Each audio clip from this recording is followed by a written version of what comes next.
RMC, le week-end des experts, 8h-10h, votre maison, François Sorel, Christian Pesset.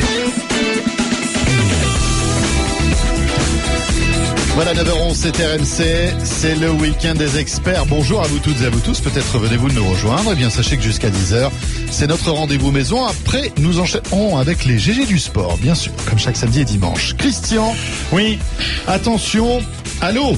Oui, allô, évidemment, ça c'est, on peut le dire parce qu'effectivement, c'est un vrai problème en ce moment. Ouais. Alors, l'eau dans la maison, indésirable, je dirais, eh bien, on peut l'avoir tout simplement parce qu'il y a une fuite dans l'habitation. Des fois, c'est le voisin du dessus qui a oublié d'arrêter l'eau dans le remplissage de sa baignoire, ou une fuite dans les WC, des choses comme ça.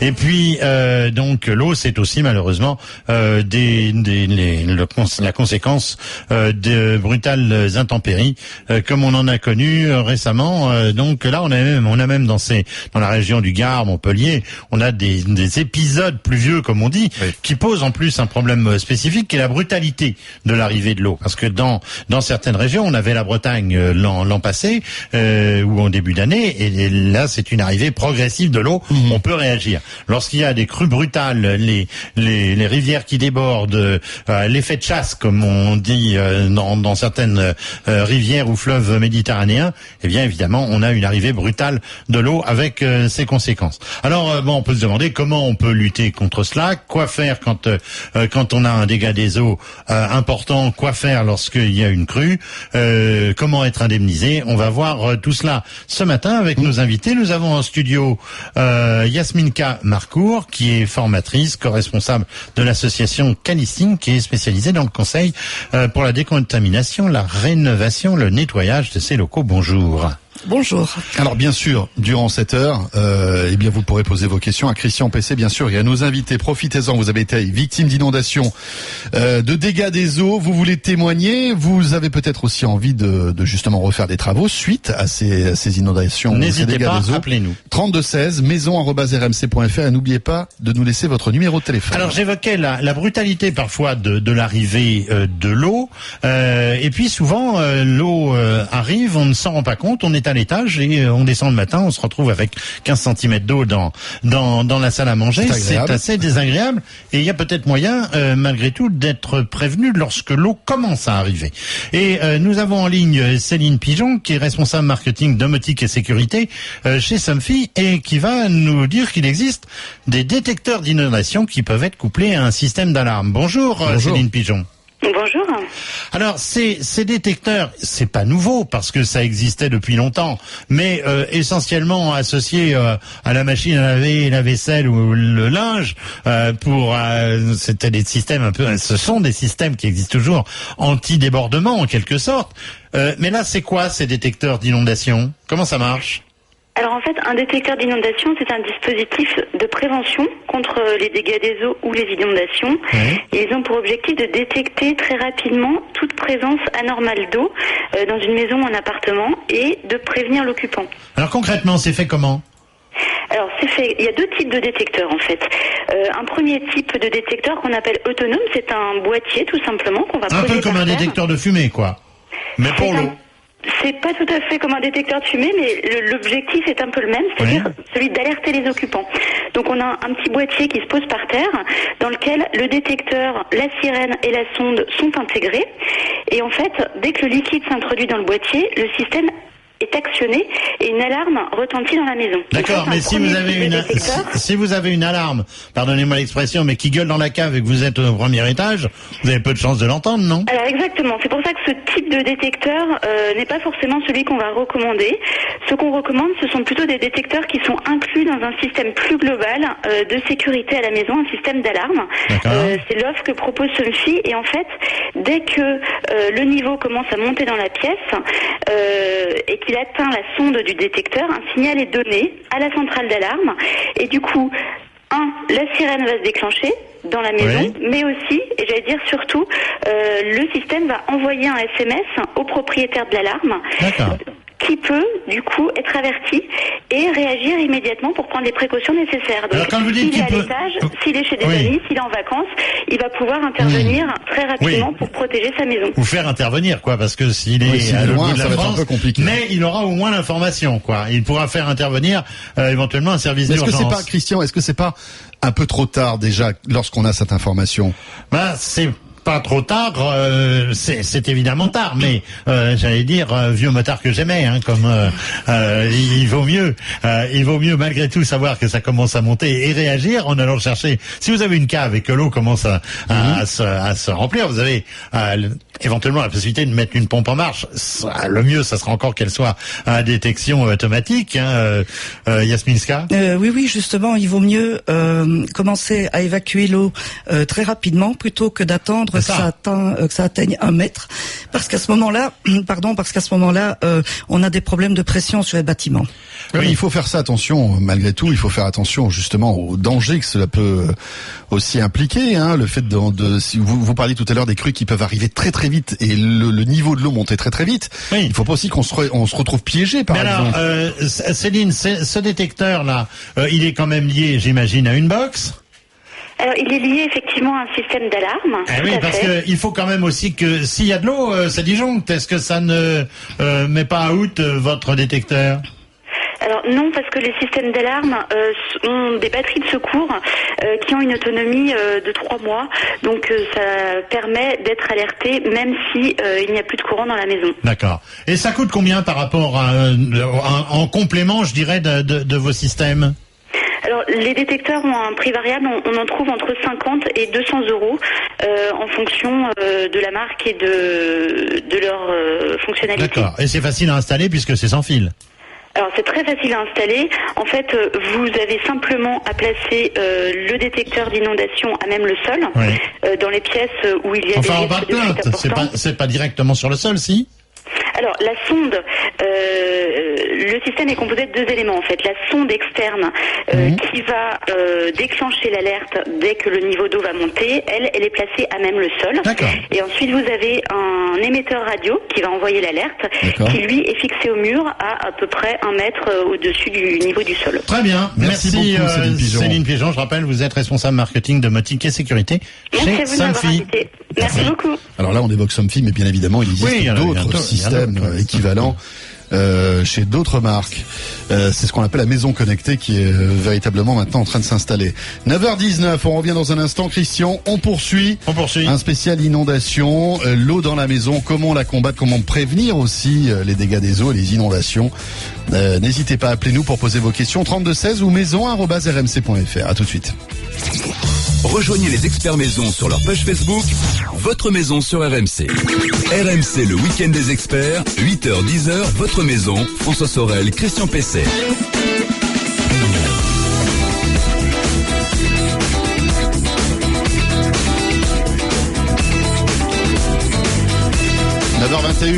Le week-end des experts, la maison. Je vous rappelle qu'il y a toujours cette caisse à outils que nous vous offrons, qui peut, alors je ne sais pas si elle a beaucoup d'utilité quand on est victime d'inondation. Oui, si, elle a beaucoup d'utilité. Je veux dire pourquoi, c'est que très souvent, lorsqu'on commence à vouloir fermer un robinet qu'on n'a pas manœuvré depuis 15 ans, eh bien, pour la vanne principale, par exemple, et ou lorsqu'on descend dans la cave d'un immeuble, ça m'est arrivé il n'y a pas très longtemps, et qu'on se retrouve avec des robinets à potence de 10 cm, c'est-à-dire d'énormes trucs, et qu'on veut les toujours donner à la main, on n'y arrive pas. Donc là, il vous faut un certain nombre d'outils, et notamment, il y a plus que la pince multiprise, en faisant très attention, c'est-à-dire en y allant progressivement. Si on a un peu de dégrippant, on en profite pour en mettre, parce que sinon, si on force, eh ben là, c'est souvent les rênes d'arrêt qui pètent, pardonnez-moi l'expression, et là, c'est l'horreur. Parce que il y a plus de sécurité. Au-delà, il faut aller donc au compteur d'eau directement dans la rue, souvent. Et à Paris, par exemple, c'est pas simple. Alors, pour remporter cette caisse à outils, c'est très simple. Vous nous envoyez par SMS dès maintenant le mot maison au 7 32 16. Maison par SMS au 7 32 32-16, bonne chance. Alors, la problématique, évidemment, on vient de la voir, c'est-à-dire qu'on sait qu'il y a un début d'inondation, et souvent, il y a quand même des choses à faire, ou lorsqu'on est informé d'un événement de ce type, d'un événement de type crue ou climatique, eh bien, pour lutter contre les inondations, il existe des barrières anti-inondation, et nous avons avec nous, qui nous attend au téléphone, Pierre Boris, qui est un grand spécialiste de la question, avec, je crois, la société Sécurité Confort, qui sait très bien ce que sont ces barrières. Bonjour, Monsieur Boris.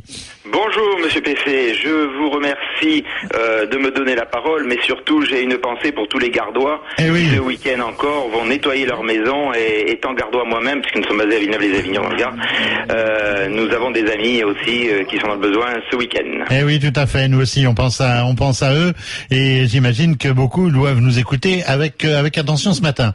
Alors, c'est quoi une barrière anti-inondation? Ça se met pas en place, j'imagine, au dernier moment, il faut quand même quelques travaux. Vous pouvez nous expliquer comment ça marche déjà, tout simplement? Alors vous avez deux systèmes de barrières anti-inondation. Vous en avez avec des rails que vous avez vus déjà devant certaines portes, et après on met des bâtards d'eau à l'intérieur. Oui.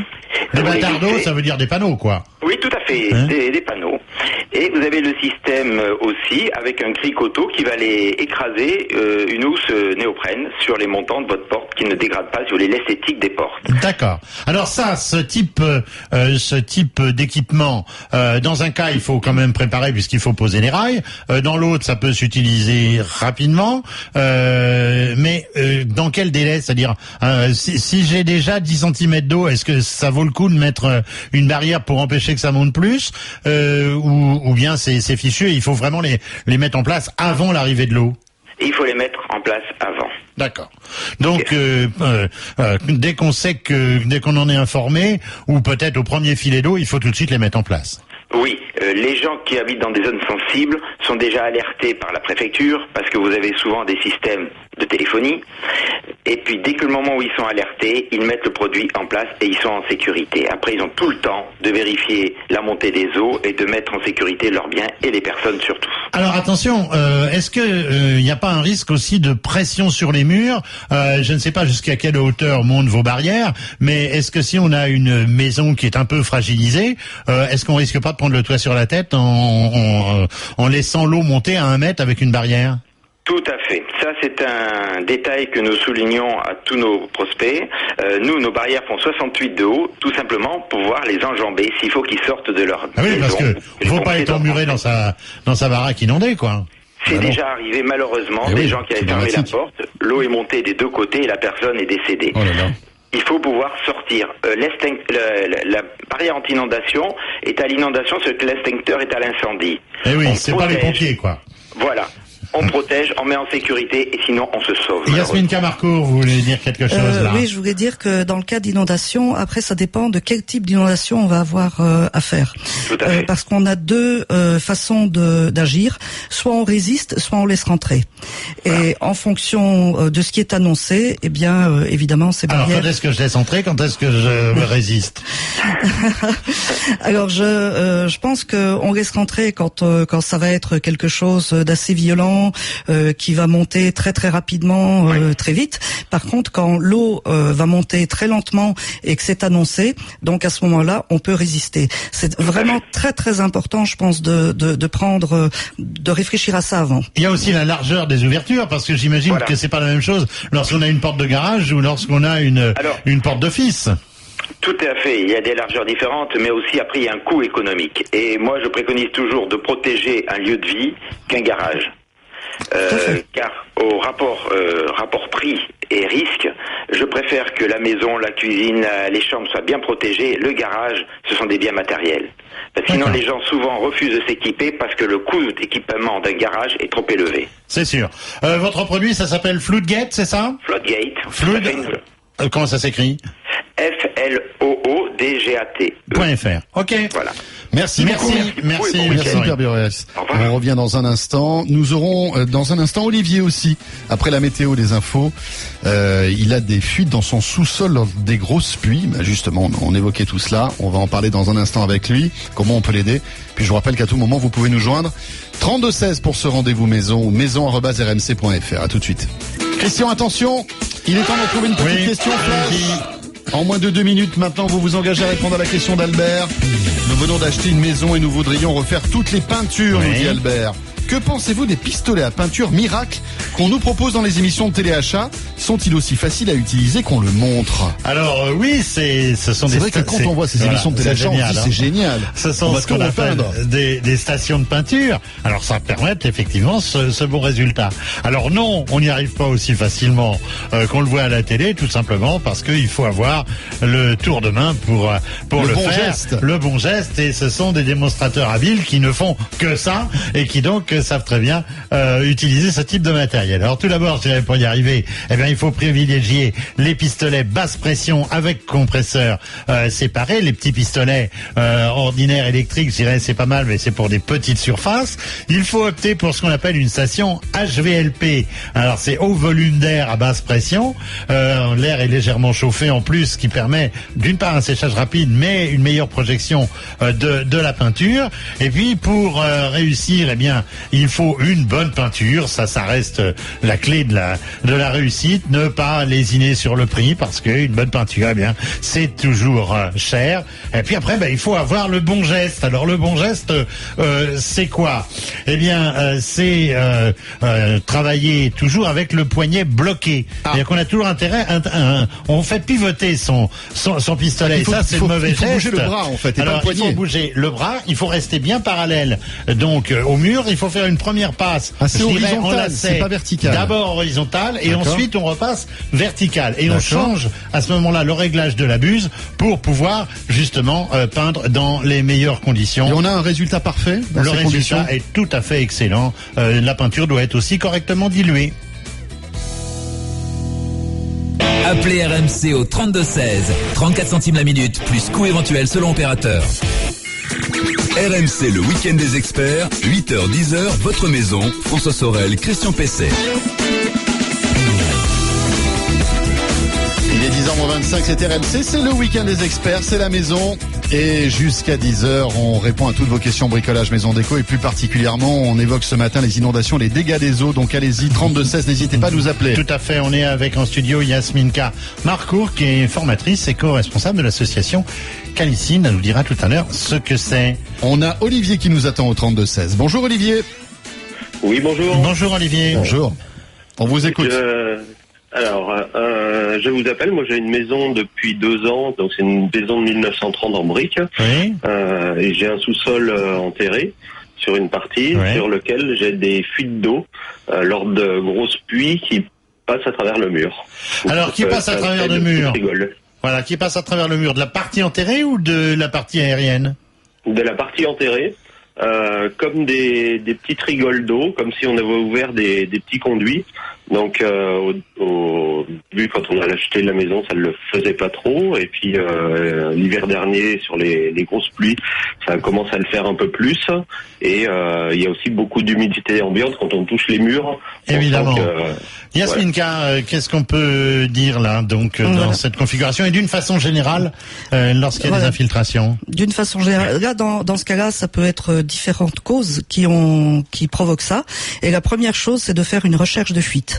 Tant qu'on n'a pas fait de recherche de fuite valable, on ne peut pas résoudre le problème. Donc, que veut dire recherche de fuite? Ça peut être une descente qui est bouchée, ça peut être une infiltration, ça peut être un défaut d'étanchéité autour de la maison, ça peut être aussi, par exemple, de la terre qu'on a rajoutée pour faire un petit parterre, par exemple, et qui va générer lors des pluies ce genre d'humidité. Peut-être en élément, en fait, on est dans une petite rue avec plusieurs maisons identiques et on n'est pas les seuls à avoir eu des problèmes d'eau. On s'est renseigné un petit peu. Il y a beaucoup de maisons qui ont eu des problèmes avec des fuites d'eau, donc qui ont pu faire des travaux plus ou moins lourds. Alors là, il faut que effectivement, peut-être vous pouvez vous réunir collectivement pour essayer de faire une véritable recherche de fuite. Il y a aussi la possibilité de faire un cuvelage, non? C'est-à-dire carrément de mettre une boîte étanche dans la maison, non? Oui, ça existe. Mais enfin, il faut quand même savoir que l'eau passe partout. Oui. Elle trouve toujours son chemin. Et la meilleure des choses, d'abord, c'est d'appeler un professionnel pour faire une vraie recherche de fuite. Voilà, ça, je crois que c'est primordial. Yasminka, quels sont les premiers gestes à faire lorsqu'on a eu une inondation, lorsque l'eau s'est retirée? C'est quoi la notion de décontamination? Voilà, donc lorsque l'eau s'est retirée, il faut d'abord déterminer à quel type d'eau on a affaire. Est-ce qu'on a affaire à une eau claire, c'est-à-dire qui vient d'une rupture de canalisation, ou est-ce qu'on a un débordement d'égout, ou bien une rivière qui est sortie de son lit? Avec de la boue, quoi. Voilà, avec de la boue, ce qu'on a vu. Dans ce cas-là, la première des choses, c'est vraiment une question sanitaire au départ. C'est d'abord, il faut se protéger. Il faudrait avoir des masques et des gants. Oui, tout à fait, parce que et des bottes évidemment, ou bien avoir même des combinaisons de pêcheurs, c'est bien pratique dans ce cas-là. Mais d'abord problème de protection de la personne, donc masque, gants, etc. Ensuite, oui, parce qu'en fait on peut se faire contaminer par des tout à fait, parce qu'on ne sait pas ce qui est charrié par toutes ces boues. Donc ça c'est la première chose. Ensuite, évidemment, on a la solidarité qui va se mettre en place, qui va aider. On va venir aider les gens à évacuer les boues. Mais des fois, on va faire plus de catastrophes que... Voilà, on peut faire plus de catastrophes qu'autre chose. Donc, tout ce que je disais tout à l'heure, si vous avez votre sous-sol qui est inondé, si on a 20, 30, 40 centimètres, vous pouvez pomper. S'il y a plus d'1 mètre, il vaut mieux le faire, vous pompez 20, 30 centimètres une journée, vous attendez 24 heures et vous recommencez. Pourquoi ça pour ne pas affaiblir la construction? Tout à fait, pour ne pas affaiblir, parce que si vous avez à côté de votre maison de la terre qui, elle, est complètement inondée et mouillée, ça va exercer une pression sur les murs. Donc il faut faire très attention à ça. On évoquait tout à l'heure en antenne le problème des papiers. J'ai été très intéressé. Les papiers sont mouillés, tous vos documents sont trempés. Oui. Qu'est-ce qu'il faut faire? Alors, quand vos documents sont trempés, si vous avez de la boue sur ces documents, la première chose, vous rincez à l'eau claire très légèrement, pas à la haute pression évidemment. Et ensuite, vous trouvez très vite un congélateur et vous congelez vos archives. Tiens. Parce que lorsque vous congelez les documents, les archives, ce qui va se passer, c'est que vous bloquez la situation. Vous allez éviter une prolifération des moisissures et voilà. Donc ça, c'est la première chose. Alors un particulier, lui, il va trouver dans sa famille des gens qui vont lui prêter leur congélateur, mais le gros problème, c'est les professionnels, parce que vous avez toutes les archives de votre entreprise, tout ce dont vous avez besoin pour redémarrer, et ça, si vous ne l'avez pas, l'entreprise, la survie de l'entreprise est mise en cause. Et donc à ce moment-là, il y a des professionnels vraiment dont le rôle est de sécher les archives. Donc génial, ils les emmènent. On les congèle très souvent à l'azote liquide de façon à ce que ce soit congelé très vite, en 5 minutes. Ensuite, on les stocke. Et on va les traiter, et on a différentes manières de les traiter. Mais par exemple, typiquement, là, je suis victime d'inondation, j'ai des papiers qui sont trempés, je les mets au congélateur, mais après, pour les décongeler, qu'est-ce que je fais? On prend un spécialiste, on appelle un spécialiste. On est obligé d'appeler un spécialiste Alors, pour des gros volumes d'archives, oui. Après, si chez vous, vous avez rassemblé vos documents, vous les mettez dans votre congélateur, et lorsque le temps est plus sec, etc., et quand que vous avez, plus clément, qu'il y a un beau soleil, qu'il y a du vent, vous pouvez les faire sécher. Donc, vous les décollez en fait très facilement. La seule chose qui ne va pas, c'est les papiers glacés. Ah oui. Voilà. Et pourtant, ils sont congelés. Mais alors, ils sont glacés. Évidemment. Alors il y a un gros problème. Toutes les maisons aujourd'hui ont des doublages en plaques de plâtre, et c'est vraiment ce problème, c'est l'humidification de ces plaques de plâtre. On a Catherine Leroux avec nous, qui est responsable d'assistance client chez Placo. Bonjour Catherine. Bonjour. Alors, qu'est-ce qu'il faut faire là? Ça a été le Placo, la plaque de plâtre a été mouillée. On fait quoi? Alors, ça dépend de l'importance de l'humidification, de sa durée. Selon les cas, on va être obligé soit de remplacer totalement, soit on pourra éventuellement garder une partie des plaques. D'accord. Alors, qu'est-ce qu'on va faire? On va couper au-dessus de la partie humide? Voilà, c'est ça. Si on n'a pas du tout de laine minérale, et si on a par exemple des doublages avec du polystyrène, on pourra garder les parties non abîmées et les remplacer. Mais si on a de la laine de verre derrière, c'est mort, non? Il est tout à fait préférable il faut l'enlever. Il faut tout enlever et tout remplacer dans ce cas-là. D'accord, surtout que, alors à plus forte raison si c'est collé. Si c'est sur ossature, on peut facilement démonter, mais si une partie peut-être, mais si c'est collé, tout va venir, non? Non, quand c'est collé, quand il s'agit de doublage avec du polystyrène, la partie qui n'a pas été humidifiée peut rester en place. Elle ne va pas être altérée. Yasminka, qu'est-ce que vous en pensez? Je vous vois un petit peu dubitative. Non, je suis dans les grandes lignes, je suis d'accord. Sauf que lorsqu'on a une inondation qui est de faible importance, c'est-à-dire qui va monter sur 10-15 cm, et lorsqu'on intervient très rapidement, un très bon assèchement peut sécher aussi les laines minérales. Mais évidemment, si on a de la boue qui s'est infiltrée, là, on enlève. Hein. Oui, mais alors, Catherine Lerousse, c'est clair que si de la laine de verre est mouillée, elle perd toute efficacité. Donc, il faut vraiment à ce moment-là enlever la plaque et sécher, par exemple, je sais pas, avec des déshumidificateurs. Oui, tout à fait. Avant tout travaux, avant toute intervention, il faut absolument tout sécher et utiliser des déshumidificateurs pour retrouver une paroi complètement saine. Oui, on utilise des déshumidificateurs, mais seulement ce qui est très très important et ce qu'on oublie très souvent, c'est la ventilation ou la surpression. C'est-à-dire que si on a déshabillé une partie du mur et qu'on n'a pas tout enlevé, donc on va avoir des doublages. Il n'y a qu'une seule solution, c'est de faire, on va carotter, on va faire des trous où on va utiliser les prises de façon à faire circuler l'air à l'intérieur des doublages et être sûr que c'est sec. Et une fois que ça c'est terminé, une des choses les plus importantes, c'est la mesure. Comment sait-on si c'est sec? Voilà, on prend quoi là? Alors, on doit prendre, il y a différents appareils et il y a entre autres un humitest à boule capacitive, c'est-à-dire on ne fait pas du destructif et on va trouver l'humidité à 4 cm derrière les murs. Donc à ce moment-là, il y a les petits picots, non? Pas les petits picots. Les petits picots, bon, ça peut fonctionner, ça fonctionne surtout sur le bois. Sur les enduits. Les enduits, mais alors on va à 1 ou 2 cm là où sont vos picots. Alors que les autres appareils vont aller chercher à 4 ou 5 cm. Ça c'est profondément. C'est pro, c'est tout à fait pro, oui. Merci Catherine Leroux de chez Placo. Laurence est avec nous, elle nous a appelé au 3216. Bonjour Laurence. Oui, bonjour. Bonjour. Merci de me recevoir. Mais vous êtes la bienvenue, on vous écoute. Alors voilà, je suis copropriétaire dans un immeuble de 1930 qui est sinistré par des dégâts des eaux d'origine privative et des parties communes. Nous avons besoin de rénover cette copropriété déjà d'une part par l'électricité et ensuite la cage d'escalier, mais on doit solutionner tous ces dégâts des eaux. Notre syndic nous propose un architecte qui serait en fait qui gérerait en fait l'ensemble des recherches de fuite. Or, un des membres du conseil syndical dit attention, nous n'avons pas besoin d'architecte, qui nous coûte à peu près 1500-2000 euros. Un simple plombier pourrait faire le travail. Alors, je vois effectivement Yasminka qui hoche la tête, mais horizontalement, vous voyez ce que je veux dire? Donc, qu'est-ce que vous en pensez? C'est pas une affaire de plombier, ça? Non, c'est pas une affaire de plombier. Voilà, c'est encore une fois une affaire de spécialiste, parce que des recherches des fuites telles que vous nous les décrivez, eh bien, ça veut dire qu'il y a certainement plusieurs fuites, et il faut savoir que dans un bâtiment, on répare une fuite et il y en a une deuxième qui se retrouve autre part. Alors, avec quoi on travaille là? Parce qu'il y a des détecteurs d'eau, de fuite. Il y a des méthodes de recherche de fuite qui sont extrêmement pointues. Il y a une méthodologie très précise à suivre et c'est pour ça qu'il faut des entreprises vraiment très spécialisées. C'est-à-dire, par exemple, on va déterminer est-ce que la fuite vient du toit ou pas. Est-ce qu'elle vient, par exemple, des cheminées. On va faire couler, par exemple, de l'eau colorée pour voir quel est son chemin. Comme ça, oui, un peu comme pour retrouver les grottes là. Avec de la fluorescine. Parfois, on va arroser la toiture pendant 2-3 heures pour voir où vont être les infiltrations.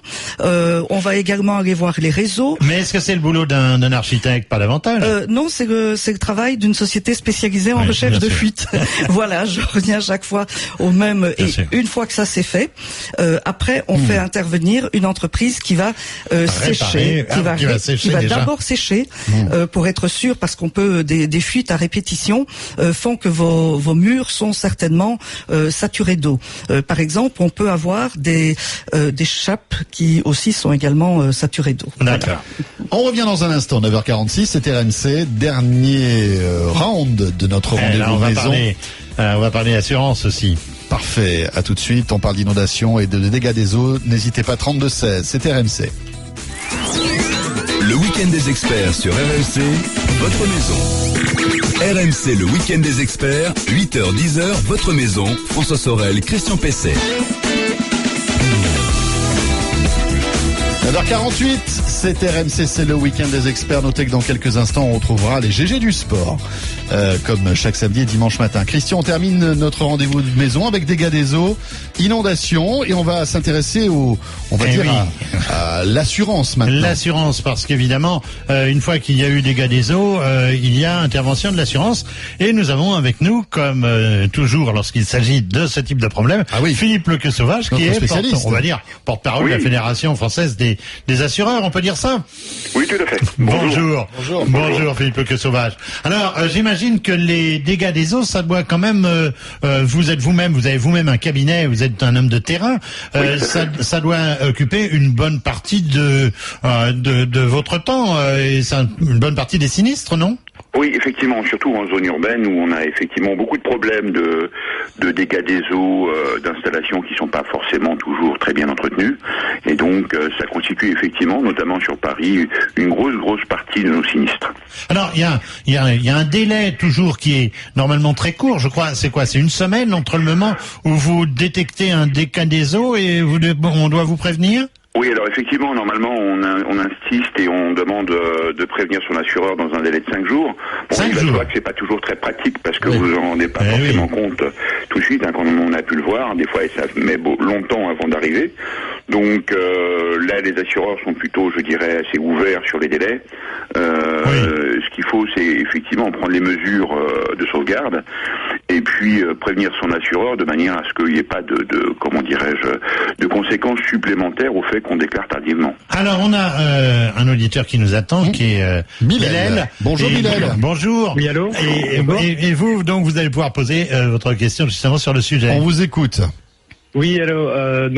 Ma question, elle est simple. En fait, j'habite dans une résidence à Lyon et j'ai un souci avec mon box en sous-sol qui est malheureusement dans les périodes de forte pluie souvent très inondé. Et quand je dis très inondé, c'est-à-dire que c'est une mini-piscine, quoi. Ah oui. Ça monte au moins à 10 vous plaignez pas, vous avez une piscine gratos. Avec le petit croupi, franchement, j'aimerais pas trop me baigner dedans. Et alors? Et en fait, le souci, c'est que, malheureusement, par rapport au garage, malheureusement, toute l'eau va dans mon box par rapport à la petite pente qu'il y a. Ouais. Et, mais alors, quelle est votre question par rapport à l'assurance? Oui, en fait, je sais pas vers qui me tourner. Est-ce que je dois me tourner directement vers la régie? Est-ce que je dois me tourner vers le propriétaire? Parce qu'en fait, apparemment, ils avaient réglé le problème une première fois. C'est vrai qu'il y a une période, il y avait plus trop de problèmes de ce type, mais là, depuis cet été, ça a recommencé et encore pire. Oui, alors donc, vers l'assurance. Oui, voilà, c'est ça. Alors, Philippe Lequeux-Sauvage, c'est un cas épineux, ça.